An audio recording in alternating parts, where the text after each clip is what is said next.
La Universidad Peruana Unión presenta un diálogo abierto junto a profesores y estudiantes de la Facultad de Teología.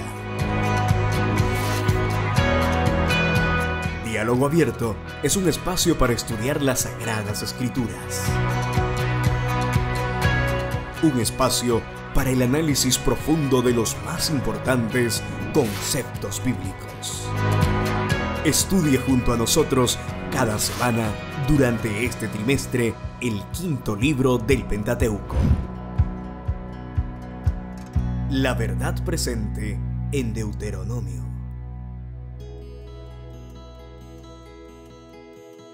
¿Cómo están, queridos amigos y todos los que nos acompañan a través de las redes sociales? Es una alegría para nosotros empezar nuestro programa Diálogo Abierto, un programa producido por la Facultad de Teología de la Universidad Peruana Unión. Qué alegría poder estar juntos para compartir la palabra de Dios. Estamos estudiando un tema muy interesante, la verdad presente en el Deuteronomio. Estamos explorando cómo el libro de Deuteronomio apunta a la gran final que Dios tiene para su pueblo a través del pacto y a través del Evangelio eterno. Estamos muy contentos y voy a pedirte ahí que vayas compartiendo el enlace con tus amigos, con tus familiares, para que puedan también gozar del tema de hoy. Y bueno, queremos también saludar a los que nos mandan saludos a través de las redes sociales. Alejandro Barrios nos da sus saludos, que te vaya bien, estamos muy contentos. Lourdes nos dice feliz sábado, hermanos. Lourdes, que Dios te bendiga, también un hermoso sábado. Clinton Coaquira nos dice que Dios los bendiga, feliz sábado. Igualmente para ti, querido Clinton, que Dios te bendiga mucho. Dave Flores dice feliz sábado, dice hermoso programa. Dice que es su favorito, qué alegría. Desde Santa Cruz, Cajamarca, tenemos ahí un seguidor que le encanta el programa. Está también Jovis Maras, desde Arequipa, desde otro país, el que le entienda. Tenemos nuestros amigos que nos saludan también desde Chosica, aquí cerquita. Franquito Esteban, también nos saluda Yaneris Novoa. José Orlando Silvestre nos manda saludos. Edita Farro nos dice feliz sábado desde Mala, en Lima. Qué alegría, dice Doris, de estar escuchando el programa. Y queremos saludar también a un grupo especial. La Facultad de Teología tiene un grupo de alumnos que han salido a hacer el internado pastoral. Tenemos nuestros alumnos de quinto año, casi a punto de cerrar su carrera y servir al Señor a tiempo completo. Ellos están ya en diferentes lugares del Perú. Están en nuestras dos uniones que tenemos aquí en el Perú, Unión Peruana del Norte, Unión Peruana del Sur. A todos ellos, nuestros alumnos del internado, nuestros saludos, que Dios los bendiga y que sea una experiencia muy hermosa. Y bueno, estamos aquí en nuestro programa de Diálogo Abierto y como siempre tenemos un canto especial, la verdad presente, un hermoso canto que seguramente ya hace eco en tu corazón, en tus oídos, y vamos a cantarlo juntos. Disfrutemos de este hermoso canto, la verdad presente.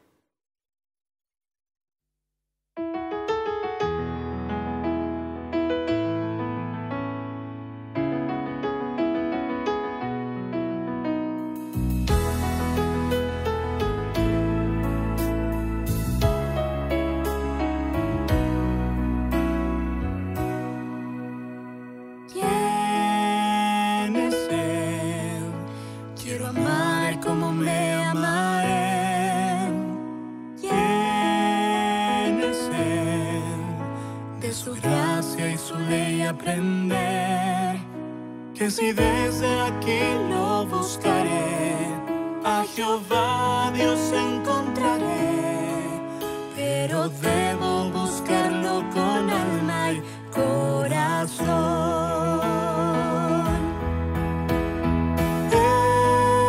Es Jesús, es la fuente de vida y amor.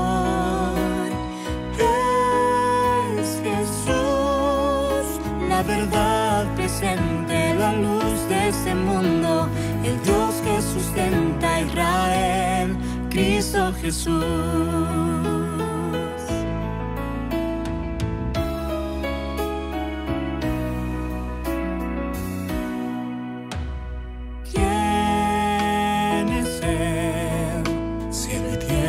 testigos son de Él.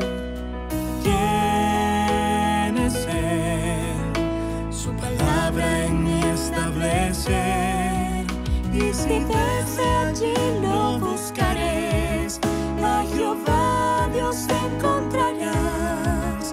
Pero debes buscarlo con alma y corazón.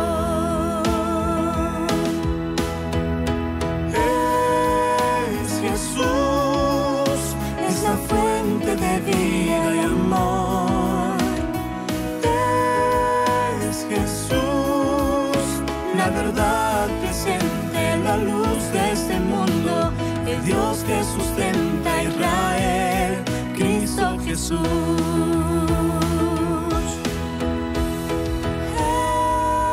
Es Jesús, es la fuente de vida y amor.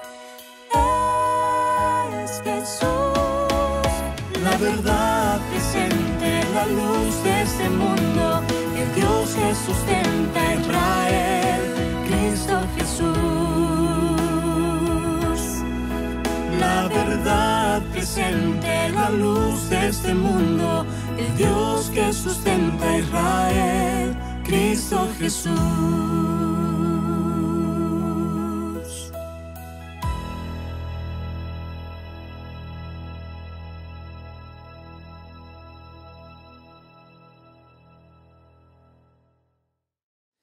Sin duda, Cristo es en quien se cumple la verdad presente. Él es nuestra verdad presente y tiene un mensaje que justamente estamos estudiando en este trimestre en el libro de Deuteronomio. Y bueno, quiero presentar en esta ocasión quienes nos acompañan en el programa.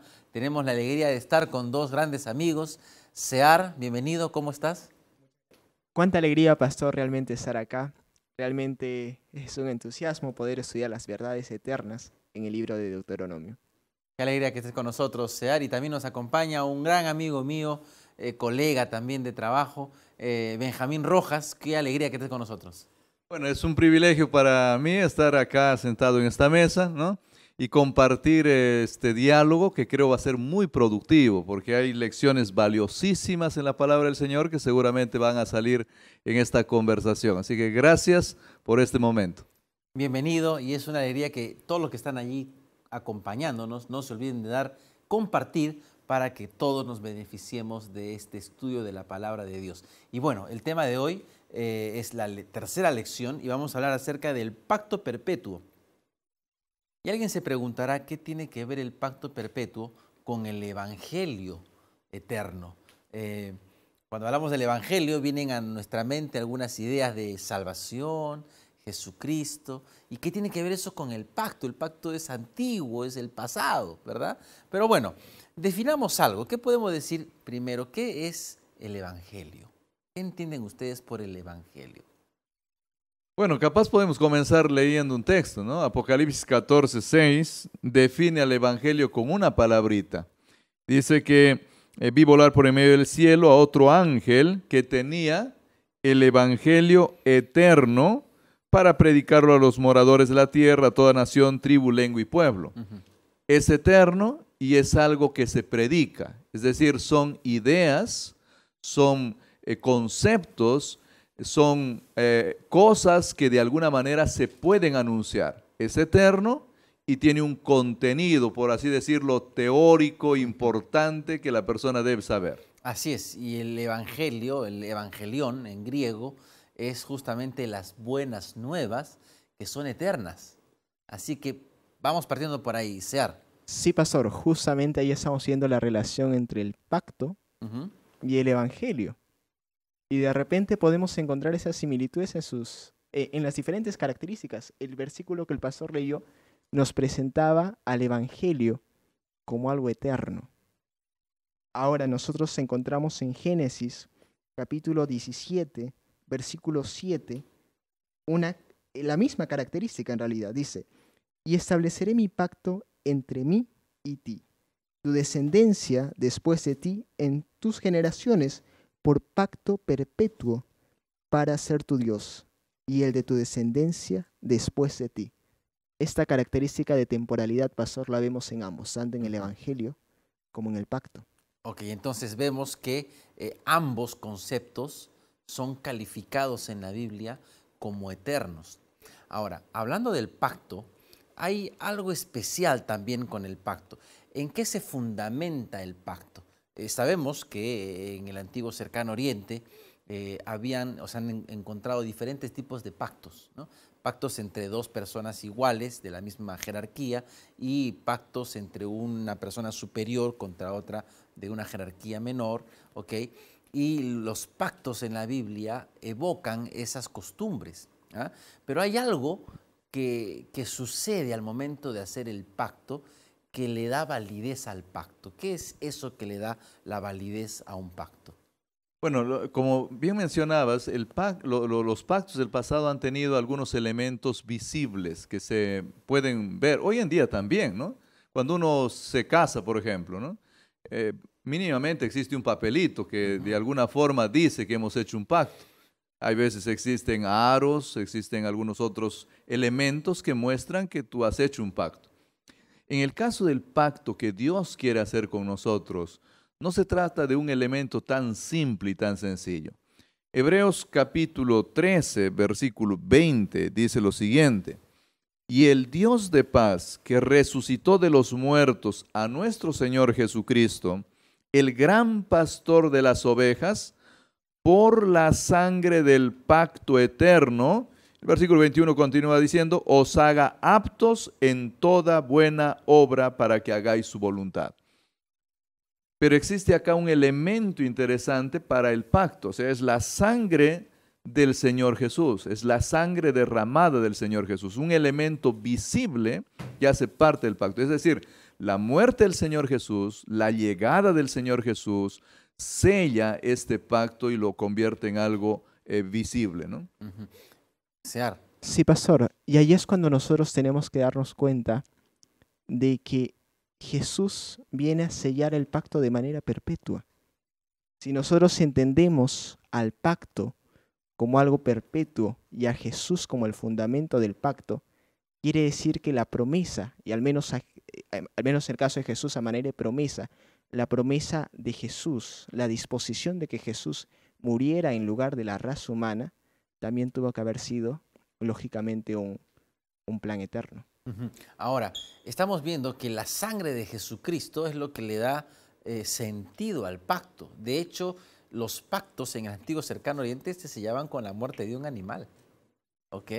Y a través de esa sangre se sellaba el pacto. Ahora Jesús, como leyó Benjamín... Capaz ahí, si me permites, o sea, se hizo lo de la sangre, de la muerte de los animalitos, pensando justamente en lo que ocurriría en el Señor Jesús, ¿no? Porque a veces la comprensión es al revés. Ajá. Pensamos que los animalitos determinaron lo que ocurriría con el Señor Jesús. Entonces, como los animalitos morían y se derramaba la sangre, entonces de alguna manera pues el Señor Jesús también tenía que morir y tenía que derramar su sangre.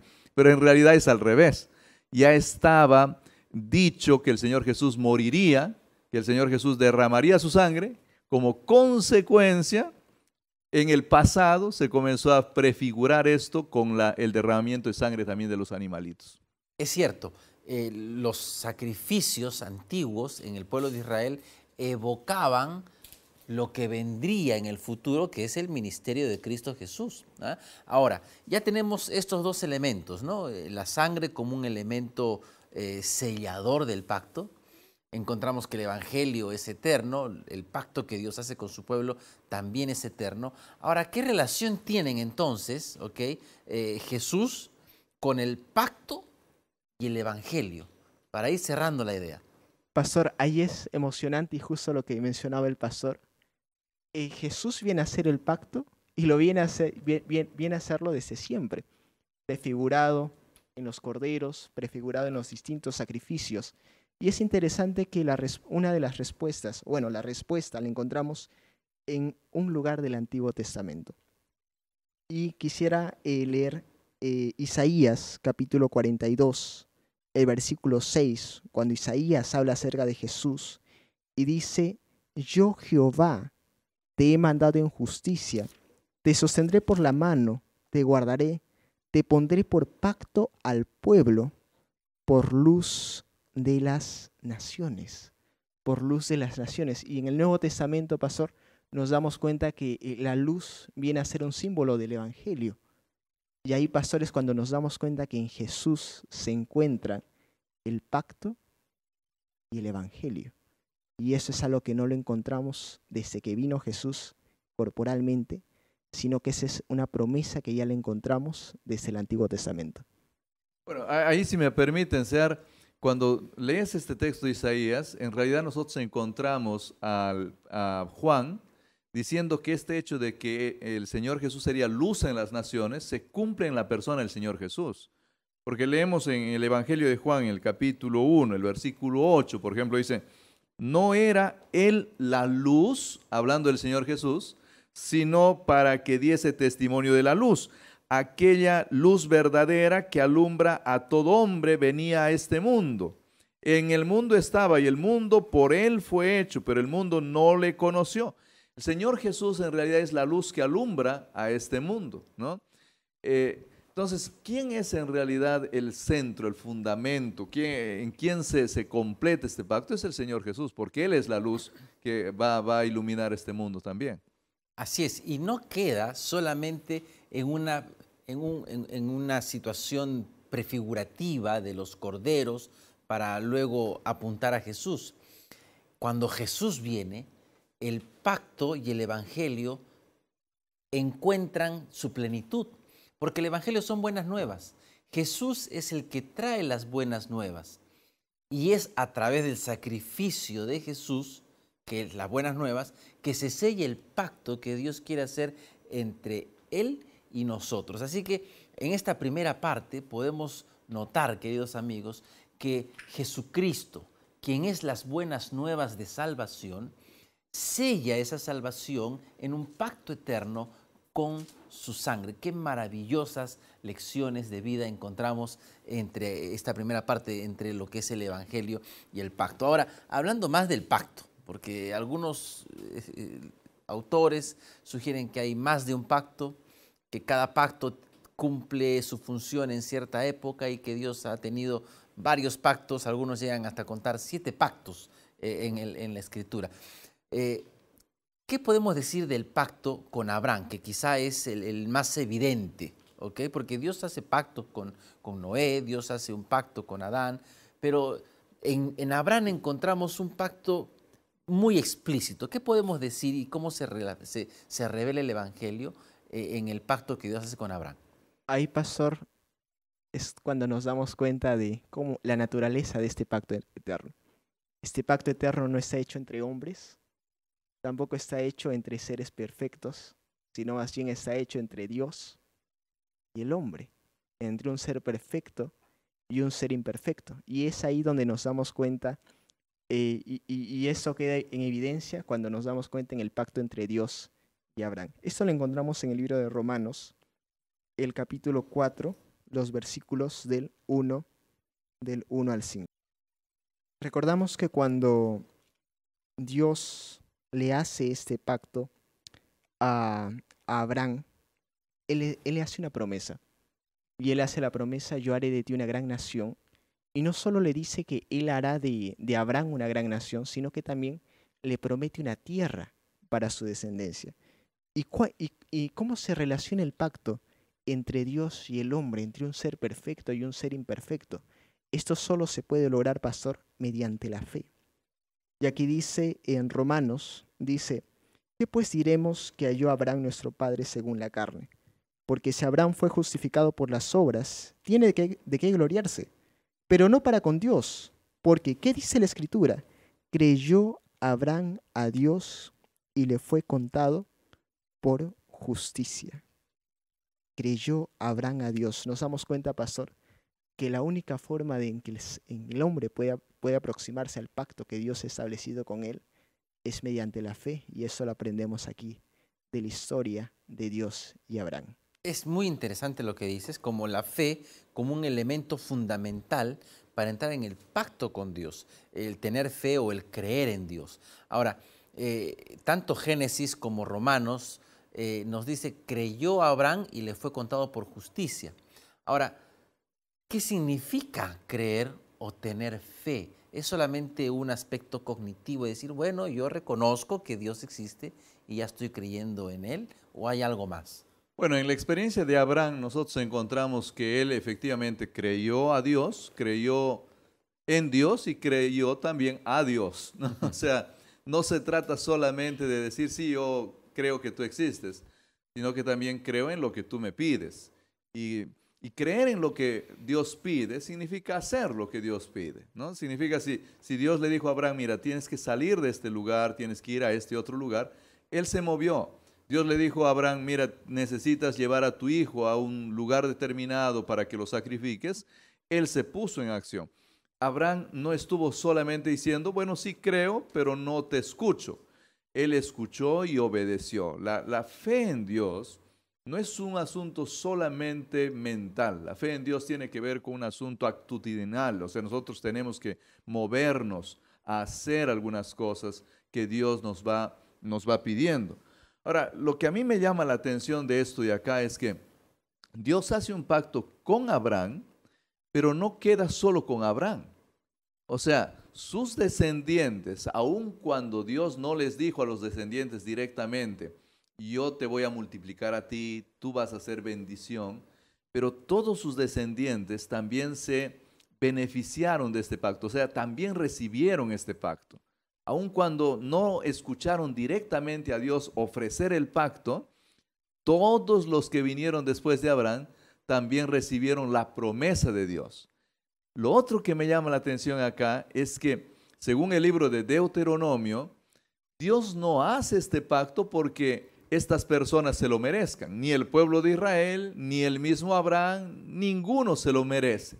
Sino que Él dice, mira, no es por la rectitud de su corazón, no es por la justicia de ustedes, no es porque ustedes sean especiales y buenos, sino es por mi fidelidad, es porque yo necesito mostrar que yo los quiero salvar a ustedes, ¿no? Así es, entonces vemos una vez más que en este proceso de hacer un pacto con el hombre, es Dios quien inicia el pacto. Hace un tiempo dimos una lección acerca del pacto, recuerdo, es Dios quien inicia el pacto, no somos nosotros. Entonces, hay una ilustración que me lo contó un primo mío, que evidencia esto, qué significa creer o tener fe. Imaginemos un hombre que va por la cuerda floja, ¿ok? Y es experto, ¿no? Y él dice, ¿cuántos de ustedes creen que yo puedo cruzar por la cuerda floja hacia el otro lado de la cuerda, ¿no? Hay un precipicio ahí abajo, ¿no? Y dice, sí, todos creemos, muy bien. ¿Usted cree? Sí, yo creo. Entonces, súbase en mis hombros y venga conmigo. Y la gente dice, no, yo no me subo. Entonces, no creían que el hombre realmente era capaz. Esto evidencia, de alguna manera, cómo el creer se conecta con el actuar. Es un actuar de fe, un actuar por fe, un actuar confiando que en lo que Dios me dice es lo mejor para mí. Y justamente aquí llegamos a una pregunta importantísima. ¿Cómo podemos nosotros ser herederos o partícipes del pacto que Dios hizo con Abraham? Porque la promesa es incluso para nosotros. Es un pacto eterno que ha sido ratificado varias veces, ¿okay? Pero que sigue siendo vigente porque en el Nuevo Testamento se nos habla que podemos ser hijos de la promesa. ¿Qué podemos decir? ¿Cómo hacemos para entrar en esa relación de pacto con el Señor? Pastor, esa es la parte más emocionante del pacto de Dios con Abraham.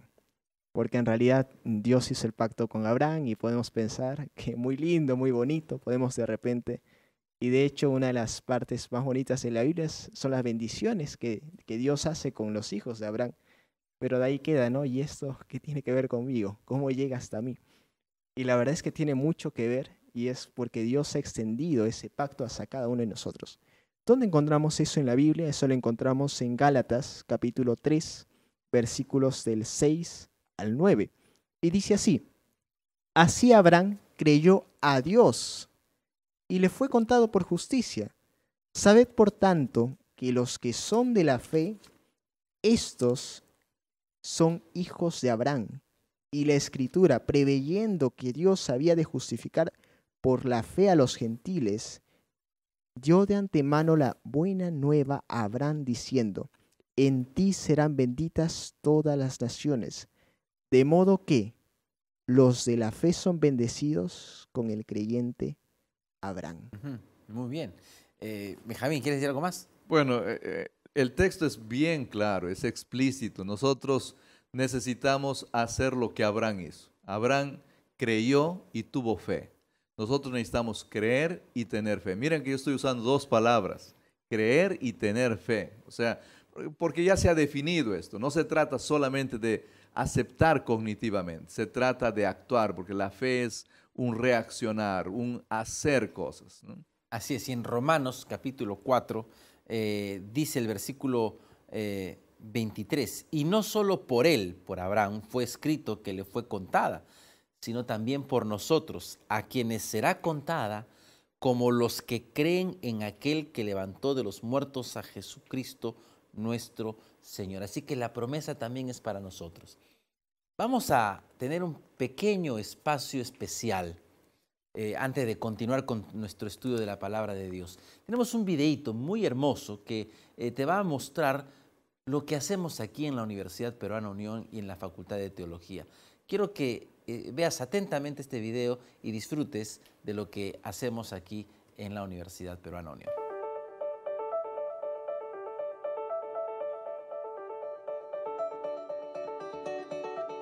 Desde hace 102 años, nuestra institución viene formando profesionales con principios cristianos, educando no solo la mente, sino también el corazón.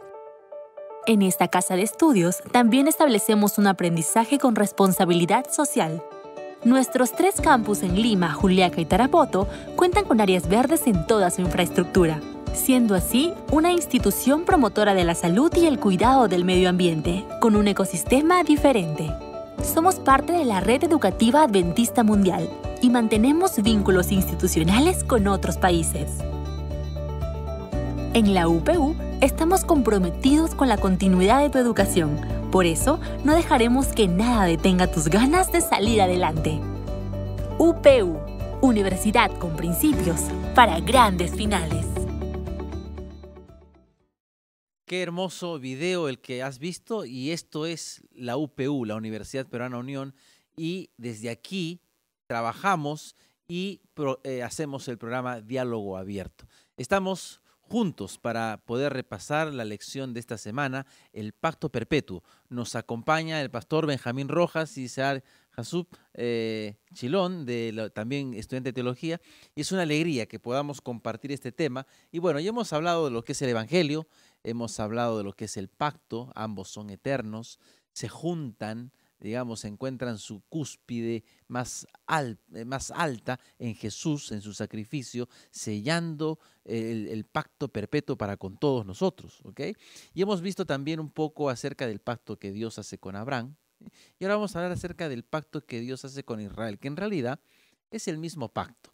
Sin embargo, vamos a tener algunos elementos especiales. Por ejemplo, ¿qué hizo Israel para merecer el pacto? ¿Qué podemos decir? Israel para merecer el pacto. Dice la palabra de Dios en Deuteronomio 9, 4 y 5, no pienses en tu corazón cuando Jehová tu Dios los haya echado de delante de ti, diciendo, por mi justicia me ha traído Jehová a poseer esta tierra, pues por la impiedad de estas naciones Jehová las arroja de delante de ti. No por tu justicia ni por la rectitud de tu corazón entras a poseer la tierra de ellos, sino por la impiedad de estas naciones Jehová tu Dios las arroja de delante de ti, y para confirmar las palabras que Jehová juró a tus padres Abraham, Isaac y Jacob. Da la impresión de que Dios quiere cumplir su palabra con Abraham, Isaac y Jacob, y lo hace ahora en los descendientes en el pueblo de Israel, ¿no? Así que tiene en primera instancia un elemento hereditario, ¿verdad? ¿Qué más podemos decir, Sear? Pastor, algo que podemos encontrar acá es que son palabras directas. Aquí Dios, imagino, ¿no? A Moisés hablándole las palabras de Dios al pueblo y les dice, ¿no? Por si acaso, ustedes no son merecedores del pacto. No se trata de sus méritos. Se trata del pacto que Dios ha hecho con sus padres. Y aquí vemos el aspecto gratuito de ese pacto con los descendientes de Israel. Y ahora, pastor, eso se asemeja un poco a el pacto que Dios quiere establecer con nosotros.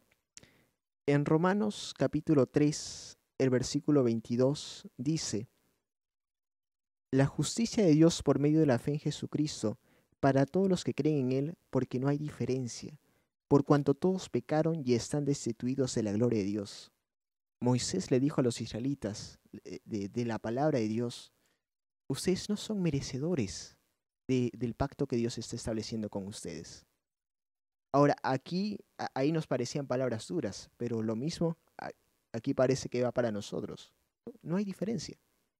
Todos han pecado.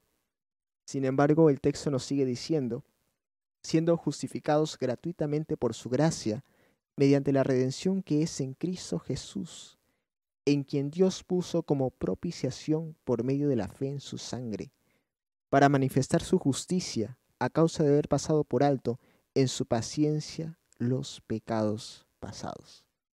Muy interesante. Ahora, cuando hablamos del pacto que Dios hace con Israel, que no es otra cosa que Jacob, recuerden que Jacob le cambian el nombre, en Isaías se le dice a Jacob gusano.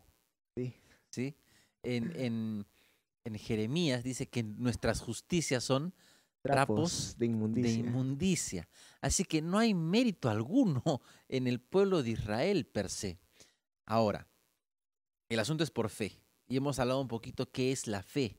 Y tenemos ahí el concepto de la justificación por la fe. Podríamos mencionar Efesios capítulo 2, que dice: y esto es por fe y no por obras, para que nadie se gloríe. Sin embargo, encontramos Santiago. Y Santiago parece contradecir a Efesios, que dice que es por la fe, somos justificados solamente por la fe, cuando Santiago, en la epístola de Santiago, se dice que no sabéis que Abraham fue justificado por su fe y sus obras. ¿Cómo podemos entender este juego de la fe y las obras? Miren, yo creo que no hay ninguna contradicción entre fe y obras. Algunos estudiosos del Nuevo Testamento especialmente han visto a veces una contradicción entre Santiago y el libro de Romanos, porque el libro de Romanos enfatiza muchísimo la fe y aparentemente Santiago enfatiza mucho las obras, ¿no? Pero creo yo que lo que debemos de hacer más bien es verlos como elementos complementarios. Santiago complementa a Romanos y Romanos complementa a Santiago. Porque el Señor exige que nosotros creamos y tengamos fe, pero no nos deja simplemente en una vida pasiva. No nos dice: mira, tú cree y luego, bueno, haz lo que tú quieras o vive como tú quieras. No hay ninguna información para que la practiques. Dios nos da información. Entonces es importante creer, pero también es importante obedecer lo que Dios manda. Es importante atender a la información que Dios nos da y hacer su voluntad. Y Santiago pone ese equilibrio. Entonces, a mi parecer, a mi criterio, es como que la fe y las obras son las dos caras de una misma moneda. Para que la moneda sea original y tenga valor, necesita tener esas dos caras. Necesita tener esas dos partes importantes. Porque si la moneda tú la limas de un lado y solo le dejas con un lado válido, o los dos lados son iguales, ¿no es cierto? Ya no tendrá el valor que debe de tener. Pero teniendo estas dos caras, la moneda tiene valor. El cristiano, la vida cristiana, que realmente vale, que realmente es aceptada por Dios, es una vida cristiana que tiene estos dos elementos. Una vida que obra, pero es una vida que tiene esta fe. Obra justamente porque tiene esta fe, porque comparte estas dos cosas, ¿no? Interesante. Entonces, para cerrar la idea, ¿esas obras de fe son meritorias? ¿Qué piensas, Sear? Bueno, aquí hemos leído que efectivamente no. Sin embargo, cuando vemos en la historia de Abraham, nos damos cuenta que fue una vida llena de acciones, llena de, por decirlo así, de obras. Era Dios llamando a un hombre a una tierra que él no conocía, y siguiendo una promesa casi imposible. Recordemos que el pacto que Dios hizo con Abraham tenía dos características, ¿no? Uno era, haré de ti una gran nación, y la otra era, yo daré tierra a esa gran nación. Y la verdad, pastor, que Abraham no tenía hijos y no conocía esa tierra. Y a pesar de eso, siguió a Dios. Tuvo la fe de permanecer ahí, creyéndole a Dios. Y eso, pastor, lo llevó a muchas acciones. Una de ellas, pastor, y no debemos olvidar, es que Abraham estuvo dispuesto a sacrificar a su hijo, a Isaac, por obedecer a Dios. Tal vez acá hay un detalle importante que debemos de aclarar, ¿no? Cuando hablamos de que las obras son meritorias, ¿no? Podemos confundir dos cosas diferentes. Una es, para que Dios venga y le ofrezca a Abraham y le diga, Abraham, quiero hacer un pacto contigo, sal de tu tierra, ¿no es cierto? Para eso, ¿qué hizo Abraham? No hizo nada. O sea, ahí no hay ninguna obra que vaya a decir, bueno, yo tenía el mérito y por eso Dios me buscó. Pero cuando Dios le dice a él, mira, yo voy a hacer de ti una gran nación, entonces Dios le pide algunas cosas. Por ejemplo, le dice, ahora te vas a llegar a tu esposa, vas a ir al monte, lo que decía Sear, vas a sacrificar a tu hijo, vas a hacer estas cosas. Sal de tu tierra, Abraham. Si Abraham no hacía estas cosas, las consecuencias, el llegar a ser la gran nación, nunca se hubiese hecho realidad. Entonces, no hay mérito para que Dios se acerque a ofrecernos su pacto, pero nuestras obras tienen consecuencias de acuerdo a la voluntad de Dios. Cuando nosotros hacemos lo que Dios nos pide, entonces inevitablemente nuestra vida se mueve hacia el cumplimiento del sueño de Dios, hacia el cumplimiento del plan de Dios. Dios quiere hacerme una gran nación. Entonces, Dios se acercó sin mérito ninguno mío y me dijo, yo quiero hacer de ti una gran nación. Y luego me dice, pero haz esto, haz aquello, haz lo otro, da este paso. Y entonces, si yo hago eso, acabo convirtiéndome en una gran nación. Creo que hay que separar este detalle. Así es, de esa manera las obras de fe son evidencias de la fe. Vienen a evidenciar que estoy viviendo dentro del pacto. Ahora, cuando leemos Éxodo capítulo 6, por favor, Éxodo capítulo 6, el versículo 8, hablando del pacto que Dios hace con su pueblo, voy a leer desde el versículo 7, dice, y os tomaré por pueblo mío, y yo seré vuestro Dios, y sabréis que yo soy Jehová vuestro Dios, que os sacó de debajo de las cargas de los egipcios.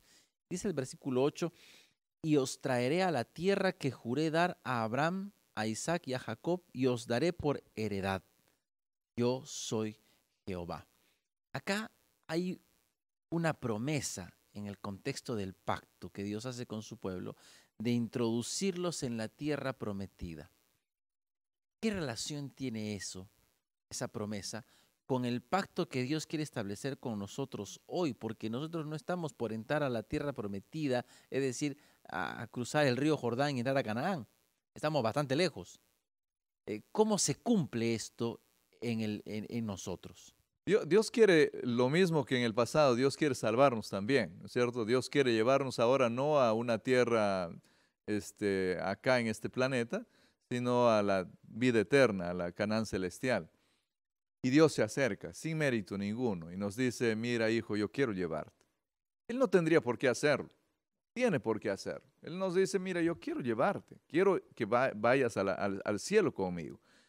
No hay mérito en mí para que Él se acerque, no hay razón por la cual tendría que acercarse, pero lo hace, sin mérito ninguno. Pero luego que Él se acerca, Él me da algunas indicaciones. Él me dice, mira, yo necesito que tú hagas esto. Y voy a ser puntual acá. Por ejemplo, solo pensemos en los 10 mandamientos.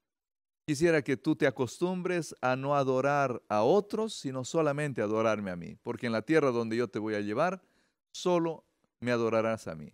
Quisiera que te acostumbres a no estar envidiando a nadie.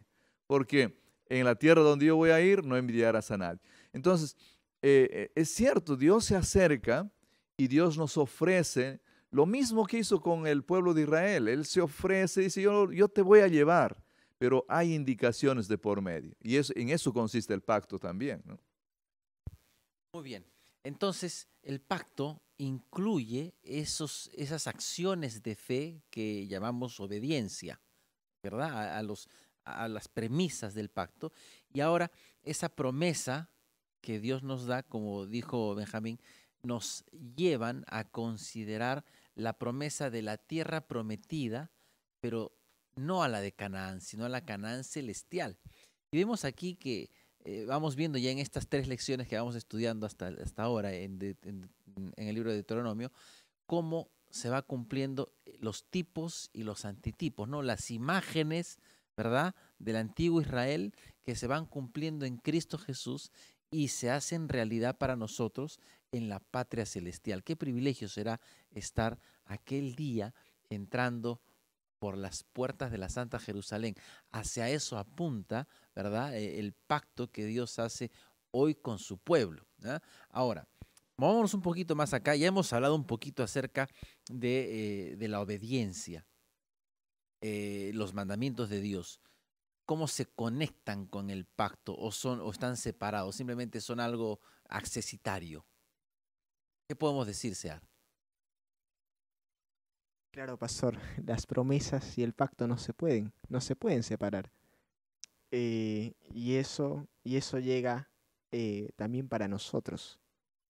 Dios le prometió a Abraham, yo haré de ti una gran nación, y tu nación llegará a la tierra prometida. Ahora, nosotros nos damos cuenta que a nosotros nos llegan las promesas que Dios le hizo a Abraham. A nosotros nos llegan las promesas que Dios nos hizo a Abraham. Pero vamos a ir a Canaán, allá a Israel, probablemente no. Sin embargo, pastor, ahí como usted mencionó, es interesante cómo la Biblia nos muestra imágenes para mostrarnos realidades eternas. Y en 1 Pedro, capítulo 1, el versículo 3 dice, como todas las cosas que pertenecen a la vida y a la piedad nos ha sido dada por su divino poder, mediante el conocimiento de aquel que nos llamó por su gloria y excelencia, nos llamó, como Abraham, por medio de las cuales nos ha dado preciosísimas y grandísimas promesas, para que por ellas llegasteis a ser partícipes de la naturaleza divina, habiendo huido de la corrupción que hay en el mundo a causa de su concupiscencia. Vosotros también, poniendo toda diligencia en esto mismo, añadís a vuestra fe virtud, y a la virtud conocimiento. Aquí, pastor, nos damos cuenta de que a nosotros también nos es dada grandísimas promesas, grandísimas promesas. El mismo Dios que llamó a Abraham es el mismo Dios que nos está llamando a nosotros. Y al igual que Dios a Abraham le prometió una tierra prometida, a nosotros nos es prometido el cielo. A nosotros nos es prometido finalmente la Canaán celestial. Así es, y en Hebreos 11:16, vamos a leer Hebreos 11:16, un pasaje interesantísimo. Dice, hablando de los hombres de la fe, ¿okay?, de los que creyeron y les fue contada por justicia, dice, anhelan una patria mejor, es decir, celestial, por lo cual Dios no se avergüenza de ser llamado Dios de ellos, pues les ha preparado una ciudad. Este pasaje nos habla de uno de los propósitos del pacto, que es entrar en relación con el ser humano. Dios quiere entablar una relación con Dios. ¿Cómo podemos entender este deseo de Dios? ¿Por qué Dios quiere entablar esa relación en un contexto de pacto? Bueno, el ser humano, viviendo en la condición en la que se encuentra, está olvidando los consejos de Dios, está olvidando la voz de Dios. Y cuando Dios quiere entablar una relación con nosotros, lo que Dios está queriendo hacer es darnos información valiosa para nosotros. Tal vez por eso también el libro de Deuteronomio, en el capítulo 26, el versículo 16, 17, nos habla de la importancia que tiene el cumplir los mandamientos, los decretos que Dios ha determinado para su pueblo. El hecho de que nosotros pongamos en práctica aquello que Él nos aconseja, porque cuando Él quiere relacionarse con nosotros, no es con el propósito de darnos solo un abrazo. Claro que quiere darnos un abrazo, Pero aún más importante que darnos un abrazo para Él es decirnos cómo podemos hacer para vivir una buena vida en casa.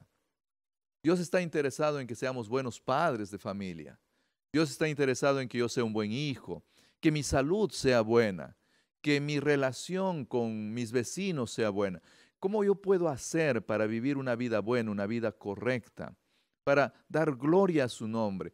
Esa información para Dios es valiosa. Entonces, cuando Él intenta relacionarse otra vez con nosotros en esta relación de pacto, lo que quiere también es, podríamos decir, mejorarnos, corregirnos, instruirnos, ¿no? Y ya vamos cerrando porque el tiempo es nuestro peor enemigo. Quisiéramos seguir conversando, pero permítame cerrar con Juan capítulo 1, versículo 12, para entender qué clase de relación quiere tener Dios con su pueblo en el contexto del pacto. Dice, pero a todos los que le recibieron, hay una condición, les dio el derecho de llegar a ser hijos de Dios, es decir, a los que creen en su nombre. El Señor quiere que tú también entres en un pacto con Él. Tienes que creer en Él y Él te promete que si tú lo aceptas, entonces Él va a llamarte su hijo y Él va a ser como nuestro Padre. Qué preciosa imagen existe en la palabra de Dios para mostrarnos la clase de relación que Dios quiere tener con su pueblo.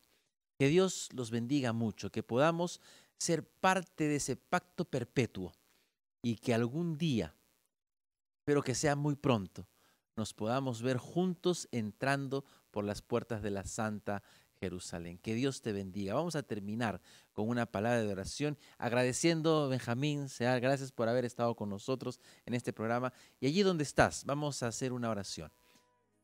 Buen Dios y Padre Celestial, te damos gracias por tu compañía. Gracias por mostrarnos los aspectos del pacto eterno que tú quieres hacer con nosotros.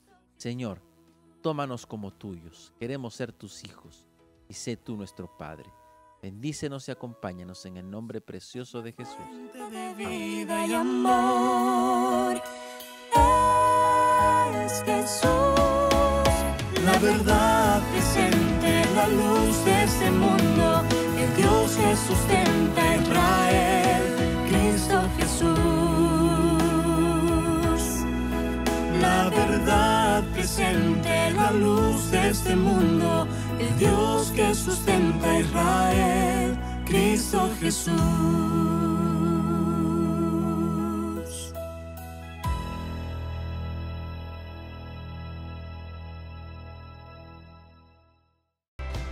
Esperamos hayas pasado un momento tan gustoso como el que nosotros hemos pasado junto contigo. Bueno, si no quieres perderte un episodio de estos programas, suscríbete a nuestro canal, dale like, haz clic en la campanita para que te lleguen las notificaciones y también síguenos en nuestra página de Facebook. Estaremos encantados de estar en contacto contigo.